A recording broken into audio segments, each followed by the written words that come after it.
Hi, my name is Phoebe, or Miss Holland to my students, and welcome back to my channel. Thank you for clicking on this video, and I promise that if you stick around, you'll learn a lot about listening to music, and you'll be introduced to a ton of new music from the first 4 months of 2020.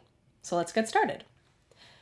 First of all, I used specific and non-judgmental language just to take in what the song was saying to me, really listen to it, and then make judgments like, 1, yes, I really want to listen to this. I want to listen to more of this artist's work. Is this a single, EP? Is it a new album? Or 5, I hope I never hear the song again. So the first song is Strange Clouds by UFO UFO. This song is solidly pop/dance. It's well mixed, but it's almost too well mixed to the point that it doesn't really feel like I can connect with it.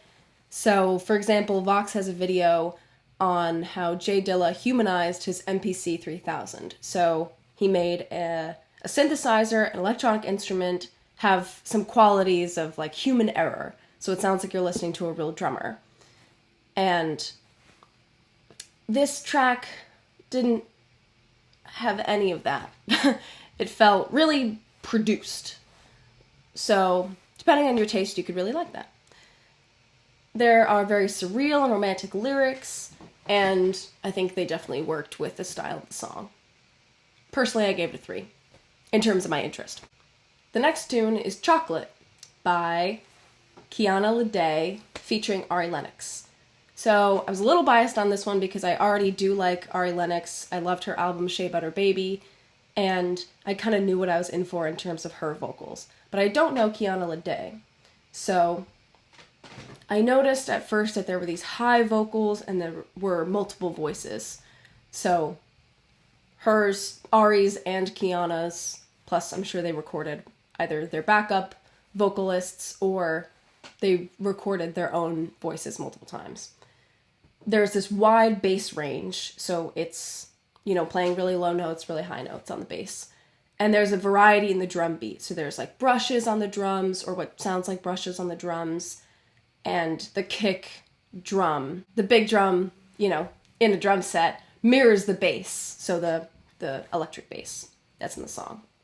Personally, I gave it a 2, because I was very interested in listening to the rest of Kiana's album, and this album came out in 2020, and this is a single from the album. The next tune is Keep On Dancing, and there's this, enchanting octave unison, and there's a lot of variety in the chorus, so, musical variety in the chorus, where they're using different instruments, different vocal techniques, things like that. And the melody is mostly 2 notes, so it's really easy to latch onto and even to sing along if you'd like. Personally, I gave it a 1 because I'm very interested to see what this artist has to offer. The next tune is The Smoke Is You by Keishi Tanaka. And all I wrote down was that I loved the instrumentation. I loved everything about the song except for his voice. Or rather, except for their voice. I'm not sure of the artist's gender. I really, perhaps it's something personally, I didn't think that this artist's voice really matched the instruments in the song. It felt like it was standing out too much. And a voice is an instrument, so it should either stand out and have its solo moment, or it should really work with the instruments of the song. So I would love to see, I gave it a 2 because I would love to see what Tanaka does next and what kind of stuff they have going on and what other kind of music, and hopefully they'll vocally develop or have guest artists sing as well. Or they'll change the style of song that they've got. Then there's this song by domico. And there's these kind of groany, angsty vocals and has a very 70s rock groove. because the drums. Usually the drums indicate a lot about a genre or a time period. The guitar and the voice have this doubled melody that works really well. Personally, I really like when there's a melody in one range and then the same melody in another range. And I usually like when the voice is higher. So that can happen with a guitar or a bass, or you can even echo the rhythm of the melody if you sing like da da da da da da, and then you have boom, boom, boom, boom, boom in a kick drum or something. That would be really appealing to me. So any kind of guitar, voice, melody, you're going to have me hooked, and I think you're going to have a lot of audiences hooked. So that's a really good idea. Domico, great job. Fracture by Stefan Mojo. The chord progression in the piano really got me hooked. It's one of those songs that you think is predictable, but actually really isn't. And it's really beautiful solo piano. It's like flourishing. This is a great player, and I'm almost positive that it's the player who is playing their own composition. So I'd like a clearer sound, sound recording wise. It felt a little bit muddy, and I really want something that captures the height and the depth of the piano. And that's not an easy thing to do, but it's so important because of the uniqueness and like the prevalence of the piano, especially when the piano is the only thing on the record. Ella by Gina Chavez. The first thing I heard was this processed drum and the kick kind of having like a reggaeton beat, so like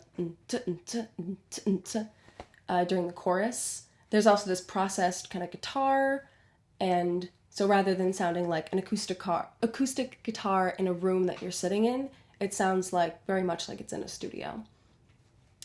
And her vocals are reminiscent of flamenco. They're very raw.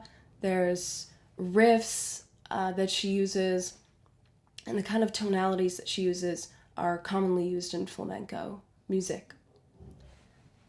The song is fast-paced, but it can also be considered like smooth and chill and something that you could put on the background or that you would actively want to listen to. I gave that a 1. It was so much of a 1 that I had to go look her up, so thank you, Gina, you're amazing. The next tune is Everybody Going Crazy? By Nothing But Thieves.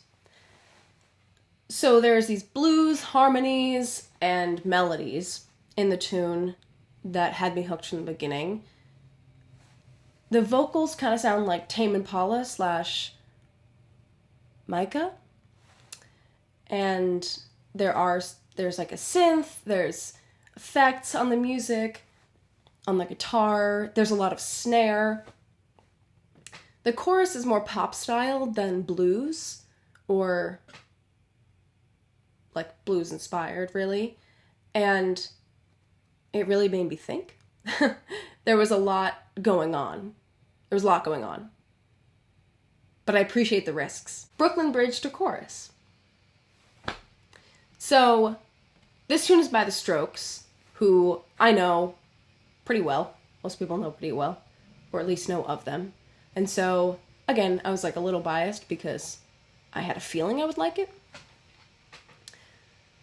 And I was immediately hooked, but not because I knew it was The Strokes. I actually didn't know it was The Strokes when I added the song to the queue. There's these like 80s synth chords, or an 80s feel because of the synth chords and the processed vocals and the guitar and the drums. The bass and guitar are doubled for a bit of the song, and the open hi-hat and the brushes on the hi-hat, so the hi-hat of the drum being like the part that's like this on the left side, that was part of what immediately hooked me, because it's not just like kick, snare, typical hi-hat rock beat. There was a lot more to it that was going on. So yeah, that's Brooklyn Bridge to chorus. Life by TENDRE. I think that's how you say it. There's a very active bass and very active guitar. but the overall feel is not very intrusive at all. The reason I would say it's jazz pop is because there's some substituted chords, some unpredictability, and some improvisation, but a lot of the guitar and the bass was pretty predictable. This tune by Yona Weekenders. It's not an American song, as far as I know, but it has very, like, Americana vibes. So the guitars have the melody, but also embellishment on the tunes. There's multiple guitars, or multiple recordings of the guitar. The voices, I felt, were good. And use falsetto very effectively. Suzy Saves You by Allie X and Mitski. So this is one of those songs that I knew I might have an affinity for because I like Mitski. I was introduced to her music about a year ago, and I kind of had an idea of what it might sound like, but I got excited because this is a collaboration with another artist. So there's these high, breathy vocals, and then there are more substantial vocals, so more mid-range and clear vocals in different parts of the song. So those are Allie X and Mitski. Although I'm sure they could both do both. The synth piano comes in the pre-chorus and like leads us into the chorus and has this sound that fills up the song and creates the atmosphere for the song. Thank you so much for watching. Please like the video if you actually liked it. Subscribe if you want to see more, like an album critique by somebody like Kiana Ledé, or Tame Impala, or Fiona Apple, or maybe none of those people, or maybe all of them. You'll have to wait and see. Thanks so much again, and stay safe out there. Goodbye.